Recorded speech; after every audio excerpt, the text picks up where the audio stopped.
नमस्कार। सीबीएसई का कक्षा 12 का हिंदी के लिए परीक्षा का नया प्रारूप और टर्म 1 और टर्म 2 के लिए पाठ्यक्रम आ चुका है।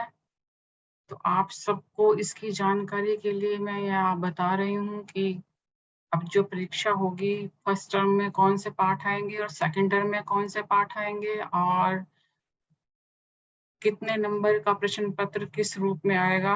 जो सीबीएसई ने भेजा है वो मैं आपको यहाँ शेयर कर रही हूँ।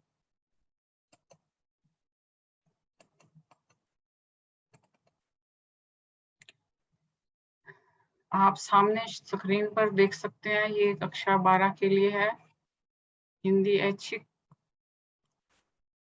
कोड नंबर 002 कक्षा 12 2021-22 के लिए परीक्षा भार विभाजन। देखिए जो कुल अंक हैं इसके वो होंगे 50। पहले सत्र के लिए 50 अंकों की परीक्षा होगी और किस तरह से होगी ये आप देखिए। सबसे पहला प्रश्न जो इसमें आएगा, अपठित गद्यांश। ये पिछले वर्ष भी परीक्षा में दिया गया था, इसको अब फर्स्ट टर्म में लेकर आ गए हैं। दो अपठित गद्यांशों में से कोई एक गद्यांश करना होगा और ये आपका बहुविकल्पीय होगा। बहुविकल्पीय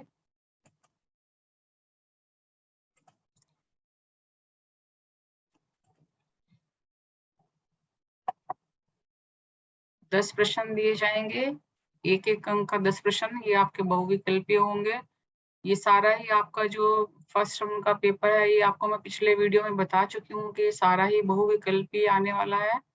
इसका जो दूसरा प्रश्न है वो अपठित पद्यांशों में से होगा, ये भी 8 अंकों का होगा। 8 एक एक अंक के 8 प्रश्न पूछे जाएंगे और कुल होंगे 8 अंक, और ये भी होगा एमसीक्यू यानी बहुविकल्पीय। तो ये कुल हो जाएंगे 18 अंक का पहला प्रश्न, जो और ब दो भागों में बटा हुआ होगा, यानी अपठित गद्यांश और अपठित पद्यांश। अपठित यानी वो आपकी पुस्तक में से नहीं होंगे, वो कहीं से भी पूछे जा सकते हैं, लेकिन पहले की तरह से आपको इनके उत्तर नहीं लिखे होंगे, इनके उत्तर आपको मिल जाएंगे, ऑप्शंस मिल जाएंगे, बहुविकल्पीय होंगे तो उनमें से आपको सही उत्तर चुनना होगा।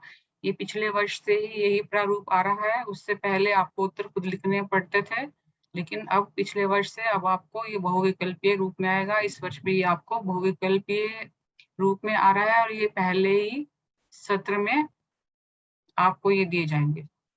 दूसरा प्रश्न आप देखिए, कार्यालय हिंदी और रचनात्मक लेखन। ये होगा अभिव्यक्ति और माध्यम पुस्तक के आधार पर। आपकी जो पहली पुस्तक है वो अंतरा, फिर अंतराल, और तीसरी जो पुस्तक है आपकी अभिव्यक्ति और माध्यम, उस पुस्तक से ये लिए जाएंगे। इसमें से भी ये 5 अंक 5 प्रश्न होंगे एक एक अंक का, और ये कुल जो होंगे 5 अंक होंगे, और ये भी होगा बहुविकल्पीय, तो ये हो जाएंगे 5 अंक के। 18 अंक के ये हो गया, 5 अंक का ये हो गया। इसके पश्चात यहाँ हम चलते हैं तीसरे प्रश्न की तरफ।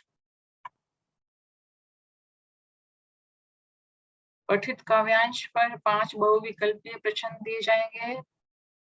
5 प्रश्न एक अंक का यानी कुल अंक 5, ये होंगे एमसीक्यू यानी बहुविकल्पीय। और इसी तरह से पठित गद्यांश पर 5 बहुविकल्पीय प्रश्न दिए जाएंगे, एक एक अंक के 5 प्रश्न।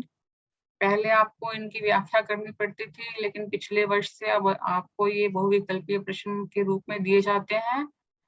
4 उत्तर में से आपको एक सही उत्तर लिखना होता है। अगला जो इसका स भाग है, पठित पाठों पर 6 में से कोई 4 बहुविकल्पीय प्रश्न, यानी ये काव्यांश पर बहुविकल्पीय प्रश्न, ब भाग में गद्यांश पर बहुविकल्पीय प्रश्न, और स भाग में पाठों पर, यानी आपको प्रश्नों के जो आधार पर आपको जो प्रश्न दिए जाएंगे वो बहुविकल्पीय दिए जाएंगे, और ये होंगे 4 अंक के। यहाँ पर गलती से इन्होंने ये जो है ये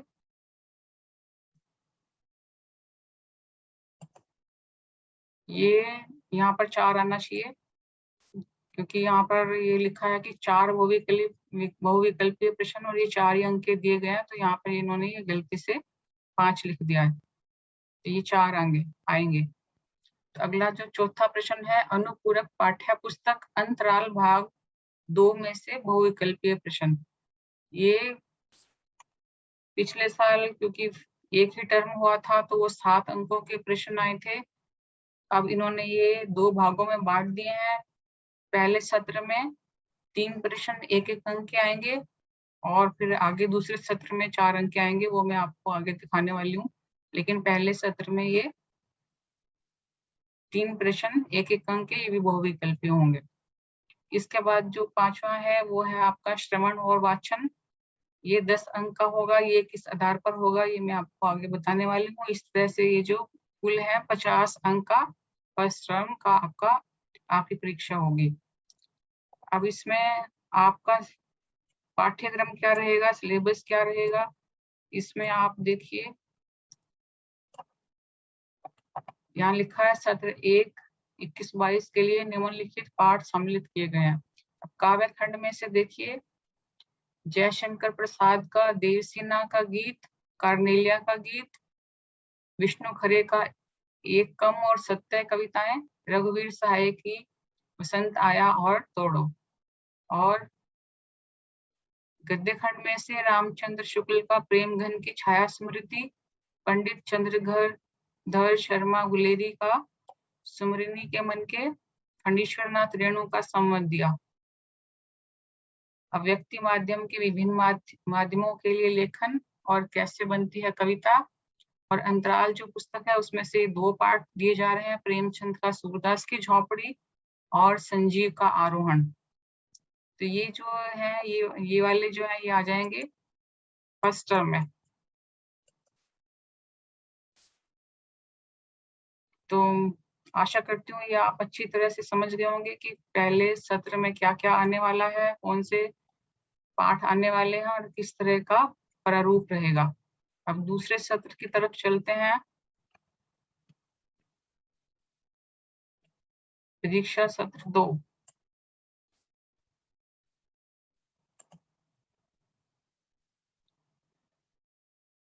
अब देखिए इसमें पहला जो है कार्यालय हिंदी और रचनात्मक लेखन।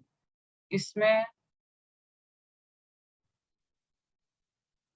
3 विषय दिए जाएंगे। 3 नए और अप्रत्याशित विषयों में से किसी एक विषय पर लगभग 150 शब्दों में रचनात्मक लेखन लिखना होगा। ये आप 11वीं कक्षा में भी कर चुके हैं तो आपको जानकारी होगी। ये 5 अंक का रहेगा। दूसरा है इसमें औपचारिक विषय से संबंधित लगभग 120 शब्दों में पत्र लेखन भी 5 अंक का रहेगा। इसमें विकल्प दिया जाएगा, यानी 2 में से आपको 1 करना होगा। ये भी आप 11वीं में कर चुके हैं। तीसरा है कहानी या नाटक की रचना प्रक्रिया पर आधारित 2 लघु उत्तरीय प्रश्न। ये होंगे 3 अंक का एक प्रश्न और 2 अंक का एक प्रश्न, यानी 2 प्रश्न जो होंगे वो एक 3 अंक का होगा और एक 2 अंक का रहेगा, यानी कुल 5 अंक।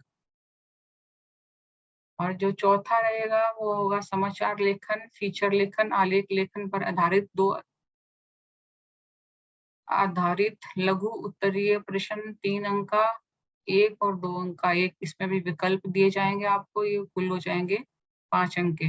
ये जो है ये अव्यक्ति माध्यम से लिए गए हैं। ये भी अव्यक्ति माध्यम से पत्र लेखन और ये रचनात्मक लेखन, ये कुल हो जाएगा ये 30 अंक का।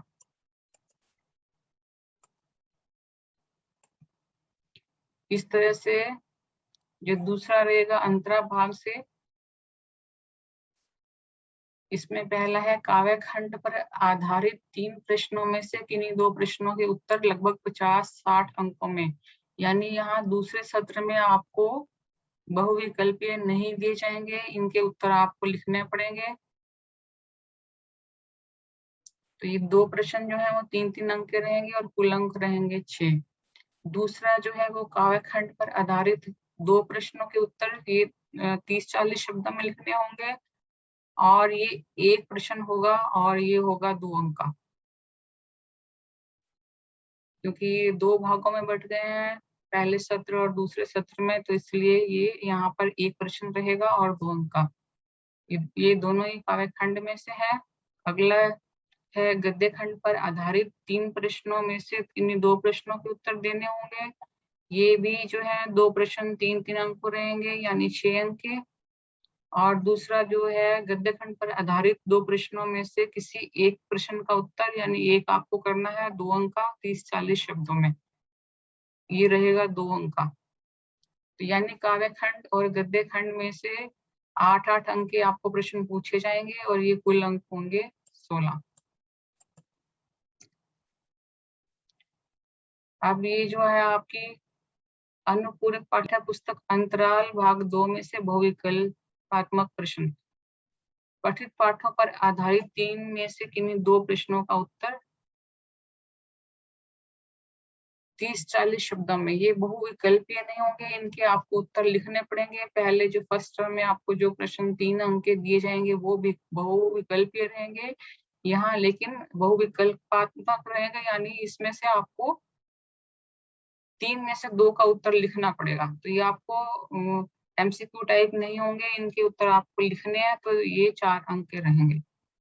और आंतरिक मूल्यांकन यहाँ पर भी 10 अंक का होगा, जिसमें परियोजना कार्य रहेगा। अब यहाँ पर देखिए जो आंतरिक मूल्यांकन है वो भी 2 भागों में बांट दिया गया है। पहले सत्र में जो 10 अंक रहेंगे वो श्रवण और वाचन के रहेंगे। यहाँ आपको बताया था श्रवण और वाचन, यहाँ 10 अंक फर्स्ट टर्म में जो रहेंगे श्रवण और वाचन के रहेंगे, और जो दूसरे टर्म में रहेंगे वो आपके रहेंगे परियोजना कार्य के, परियोजना कार्य के 10 अंक। तो इस तरह से ये आपका बट गया है 2 भागों में। तो इस तरह से कुल अंक इसके भी हो जाएंगे 50 दूसरे सत्र के। और इसमें आपका पाठ्यक्रम क्या रहेगा, सिलेबस क्या रहेगा दूसरे खंड के लिए। काव्य खंड में तुलसीदास, इसमें भरत राम का प्रेम, जब भारत लिखा है गलती से भरत राम का प्रेम, और पद तुलसीदास के। मलिक मोहम्मद जायसी का 12 मासा और विद्यापति के पद। और गद्य खंड में से असगर वजाहत का शेर पहचान, 4 हाथ साझा, ये लघु कथाएं हैं। निर्मल वर्मा जहाँ कोई वापसी नहीं, और ममता कालिया की दूसरा देवदास कहानी।